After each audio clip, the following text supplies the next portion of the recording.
Happy Holi guys, welcome to my channel সুইটির blog. তো আমার ব্লগে আজকে আমি নিয়ে চলে এসেছি আমার হোলিতে কাটানো কিছু স্পেশাল ভিডিওগুলো। তো তোমরা দেখতে থাকো আমরা হোলিতে কতটা মজা করেছি। তোমরাও নিশ্চয়ই হোলিতে এতটাই মজা করেছো, কারণ হোলির ফেস্টিভ্যালটা আমাদের সবারই খুব প্রিয়। রঙের ফেস্টিভ্যাল, সবাই নিজেকে সাজিয়ে রঙিন করে তোলা যায়। এই দিনটা তো আর বছরে বারে বারে আসে না, একদিনই আসে। তো যাই হোক, আমরা কিন্তু মেয়েরা ওই দশমীতেও সিঁদুর খেলে নিজেকে রাঙিয়ে নিতে পারি, কিন্তু ছেলেরা তো আর সিঁদুর খেলে না। তো সবার জন্যে এটা একটা স্পেশাল দিন, হোলি খেলার উৎসব। হোলিতে আমরা দারুণ মজা করি, বিভিন্ন রং দিয়ে নিজেকে সাজাই।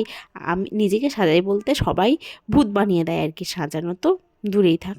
তো আমি আবার কি করি, নিজেকে নিজেই রং মাখাই। আমার কিন্তু নিজেকে রং মাখাতে খুব ভালো লাগে। আমি প্রত্যেকটা কালার নিজের গায়ে আগে অ্যাপ্লাই করি, যে দেখি তো কোন কালারটা দিয়ে ভালো লাগছে। লাল, হলুদ, সবুজ, নীল বাদ দিয়ে সব কালারই আমি গায়ে মাখি। এবছর কি হয়েছে, নীল রঙটাও একজন দিয়ে দিয়েছিল।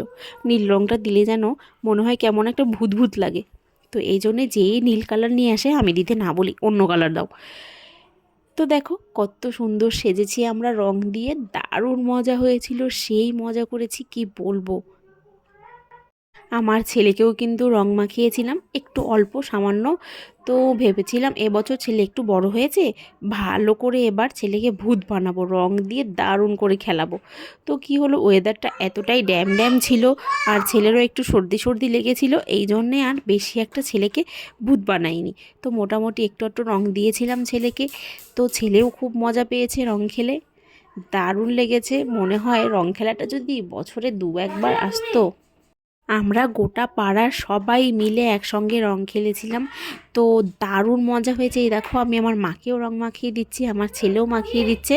তো ছেলে কি করেছে, রং নিয়ে এতটা মজা, রং দেখে এতটা মজা পেয়েছে, ও প্রথমে বুঝতে পারছিল না যে রং কি করবে, এত সবাই কালারফুল কেন। তারপর আস্তে আস্তে যখন বুঝতে পেরেছে, তারপর সবাইকে মাখাচ্ছে। এই দেখো ছেলের দিদাকে রং মাখাচ্ছে, আমিও আমার মাকে রং দিচ্ছি। বাবা তো নেই, প্রত্যেক বছর আগে বাবাকে রং দিয়ে তারপর সবাইকে রং দিতাম। আগে ঠাকুরকে দিতাম, তারপর বাবাকে দিতাম। তো এখন আর বাবা নেই, মাকেই দিই। তো এই তো রং খেলে খুব মজা পেয়েছি, দারুণ মজা হয়েছে।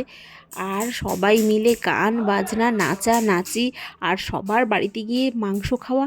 এই দিনটাতে মানে যার বাড়িতেই যাব, অন্য দিন যেমন মানুষে চা খেতে দেয়, এই দিন নে মাংস খা, নে মাংস খা, যেখানেই যাব শুধু মাংস। বাড়ির মাংস মনে হচ্ছিল সেদিন। আর খেয়েছি না কি ঠিক মনে নেই, হ্যাঁ হ্যাঁ খেয়েছিলাম, ঠিক মনে নেই বলতে তোমরা আবার অন্য কিছু ভেবো না।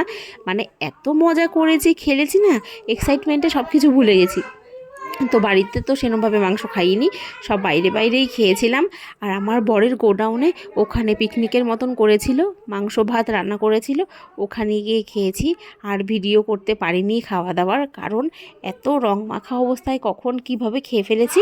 তো ভিডিও মোবাইল সবসময় বের করতে পারছিলাম না, সব জায়গায় পিচকারি জল ঠল দিয়ে খেলছিল। এই দেখো আমার বরকে আমার রং মাখানো শেষই হচ্ছে না, ছেলেকেও মাখিয়েছিলাম। বরের সঙ্গে রং খেলার মজাই আলাদা। এই দেখো আমরা আবার একটু গালে গালে ঘষে রং মাখিয়ে নিচ্ছি। কি বলবো, খুব মজা করেছি, তোমরাও খুব মজা করেছো। আর এই দিনটা বছরে তো প্রত্যেক দিন আসে না, তাই সবাই খুব মজা করে একদিনই। আর যারা রং খেলো না, যারা রং খেলতে ভয় পাও এখনও, তাদেরকে বলছি রং খেলবে, রং খেললে সেই মজা হয়। কারণ আমি আগে বুঝতাম না রং খেলার যে কি মজা। আগে তো আমি দরজা বন্ধ করে ঘরে লুকিয়ে থাকতাম, কেউ রং দিতে আসলে আমি বেরই হতাম না, দরজা আটকে থাকতাম। তবুও মনে হতো কি দরজা ভেঙে মনে হয় কেউ ভিতরে চলে আসবে, এতটা ভয় পেতাম। আর এখন মনে হয় কতক্ষণে রান্না বান্না শেষ হবে, খাওয়া দাওয়া শেষ হবে, আর রং খেলতে বেরোবো আর নাচানাচি করব। এখন মনে হয় সারাটা দিন দেখতে দেখতে চলে যায়, আর তখন লুকিয়ে থাকতাম, কি মজাটাই না মিস করেছি। সত্যি এখন রং খেলি, এখন বুঝতে পারি যে রং খেলার কি মজা। তারপর এই তো দেখো এখানে বক্স লাগিয়ে নাচানাচি শুরু হয়ে গেছে, আমরা সবাই নাচানাচি করছি। আর সবাই কিন্তু আমরা একই ড্রেস পরেছি।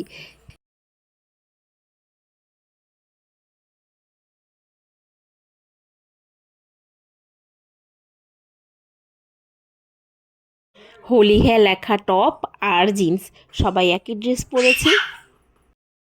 প্রচণ্ড নাচানাচি করেছি, সবার তো একদম হাত পা ব্যথা হয়ে গেছে। এই দেখো রং খেলে নাচানাচি করে খাওয়া দাওয়া করে তারপর আমরা আবার গিয়েছিলাম এক জায়গায় ঘুরতে। ঘুরতে বলতে বেশি একটা দূরে না, একটা ব্রিজে গেছিলাম, ওখানে গিয়ে কিছু ফটো টটো তুলেছি। এই তো আর কি। তোমরা হোলি কেমন কাটিয়েছো অবশ্যই কমেন্ট করে জানাবে। আর আমাদের হোলি সেলিব্রেশনটা তোমাদের ভালো লেগেছে কি না, যদি ভালো লেগে থাকে আমাদেরকে অবশ্যই কমেন্ট করে জানাবে। তো তোমরাও খুব মজা করেছো, তোমাদের সব ভিডিও পোস্ট করো, আমরাও দেখতে চাই কে কেমন মজা করেছো। এই দিনটা তো আর বারে বারে আসবে না, তাই একদিনেই খুব ভালো করে মজা করে নিয়েছি। এই দেখো আমরা ভূত হয়ে গেছি, চেহারা দেখে চিনতে পারছো তো। দেখো আরও ভালো করে মাখিয়ে দিচ্ছে। আমার বোন তো আমাকেই 10 বার করে রং মাখাচ্ছে, শুধু আমাকেই মাখাচ্ছে। তো সবাইকে হ্যাপি হোলি, সবাই খুব ভালো থেকো, খুব মজা করেছো জানি।